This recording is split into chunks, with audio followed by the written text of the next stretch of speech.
Hi, this is Sergeant Beast Larson. I'm reacting in a little bit different video today. This is a video about an inmate testifying in court to his attack on an officer, a correction officer.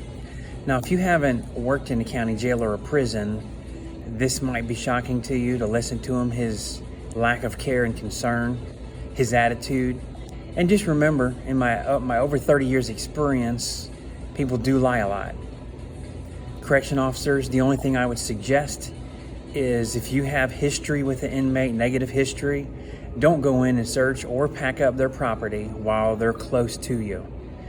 If you're packing up property, they need to leave the cell and you have your backup officer at the cell door. You should be inside alone, safe to pack it up. So check out this testimony from this inmate. I do have the audio up loud so you can hear him very clearly. I was sitting in my room, they called me down to the desk. You know, I go down there and I asked well, you gotta do a pack up. I'm like, you doing my pack up? He's like, yeah. I said, well, can't somebody else do it? Because, I said it in all my statements. He's out of control. He talks crazy to me, he set me up with all this stuff. So you had an issue with him in particular? Yeah, I didn't want him doing my property because I figured he was gonna throw a bunch of my stuff away or break a bunch of my stuff. I'm like, look, man, I'm trying to pack all my stuff so it don't get broke. He's steady running his mouth, I'm like, man, I said, what have you even got on there? I went and looked at the little slip he's got on his clipboard. He was like, you need to back up. And he steps in the room and he's got his hand on the taser. I said, damn, what you got your hand on the taser for? He's like, well, you know, I can shoot you right now. I said, for what? He said, because you're threatening me. I said, how am I threatening you? He like unholsters it. He's like, you gonna get closer to me? I'm like, I'm all the way by the bunk. I can't go no farther. I'm like, man, I'm thinking he's gonna shoot me. And he ain't supposed to be in the room. He's just steady running his mouth. I'm thinking like, man, this dude, I'm like, you done set me up with a ticket. Now he's talking about shooting me with a taser. I done seen guys getting into fights before. And then, you know, some SEALs will run up and shoot him with a taser. And then he'll be cuffed up, still getting tased. And he'll come up pepper spray. I'm like, just using excessive force. I'm like, this is crazy. I'm like, I feel like I'm provoked. I got all this stuff on me. I'm not even thinking about him. Now he's threatening me with a taser. So I'm like, I turned my back to him and he clicked it back in there. I thought he went to clip off the pepper spray. I heard the click. So I turned the shit around, cracked him in the head with it. Yeah, pulled that out. This was yours, not mine. Yeah, that's mine. He had this close by. You used to crack him up, I think you said? Yeah. You stab him with the metal shank that we saw? Yeah. Okay. The last thing he said was, did you jab him with the metal shank? Let me play this again. Look at the denial, the blaming, the justification.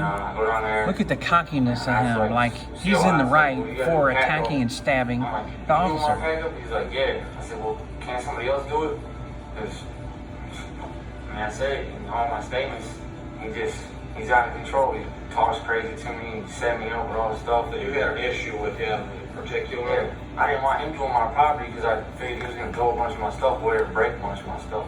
I'm like, look, man, I'm trying to pack all my stuff so it don't get broke. He's steady running his mouth, I'm like, man, I said, what have you even got on there? I went and looked at the little slip he's got on his clipboard. He was like, you need to back up. He steps in the room, he got his hand on the taser. I said, damn, what you got your hand on the taser for?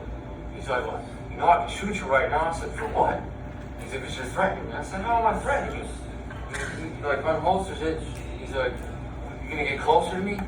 I'm like, I'm all the way by the bunk. I can't go no farther. I'm like, man, I'm thinking he's gonna shoot me. And he ain't supposed to be in the room. He's just steady running his mouth. I'm thinking like, man, this dude, I'm like, you done set me up with a ticket. Now he's talking about shooting me with a taser. I done seen guys getting into fights before. And then, you know, some SEALs will run up and shoot him with a taser. And then he'll be cuffed up, still getting tased. And he'll come up pepper spray. I'm like, just using excessive force. I'm like, this is crazy. I'm like, I feel like I'm provoked. I got all this stuff on me.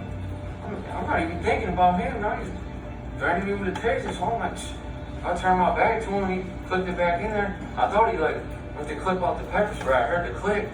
So I turned the shit around, cracked him in the head with it. Yeah, pulled that out. This was yours, not mine. Yeah, that's mine.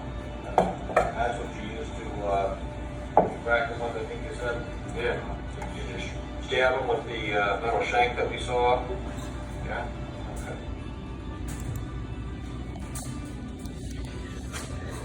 At the very end, did you hear him say, when I heard him click the pepper spray? The pepper spray is in a pouch. He unsnapped the pouch. Unsnapping a pouch, he didn't remove it. That doesn't justify assault with a deadly weapon. Now, I've seen many faces, bones broke in prison from locks in the sock like that. He unsnapped it. The officer unsnapped it. He hit him with a lock and then stabbed him with a shank. That's not justified. If you listen, a well-manipulated, planned, diversive, just attention hog is what he is.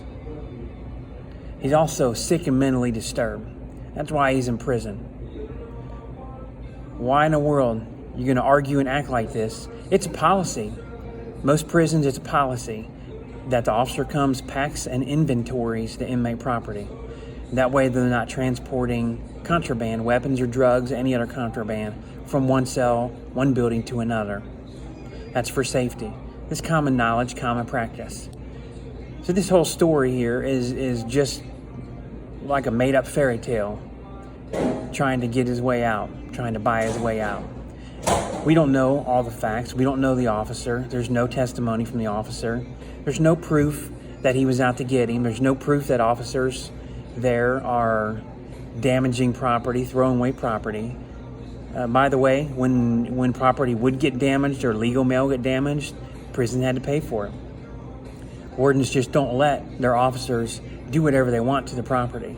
It gets packed intact, it gets inventoried correctly, and transported to the next location for the inmate. So think about this. We're going through tough times of these riot and protesters now over 100 days.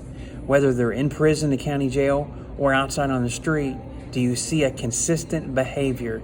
Do you see a consistent mentality? Speaking, over-talking authority, talking through the police, just talking, I'm this, I'm that, I don't have to listen to you, I'm my right, my right, my right. If you're in prison, county jail, you lose most of your rights, and you don't have the right to freedom of speech. You answer when a question is asked to you. If you're being interviewed, you don't have a right to just say everything you want whenever you want to anymore. You have a right to so many showers per week. You have a right to meals when they get served during mealtime. No more, no less. You're on a strict schedule. The rights are gone.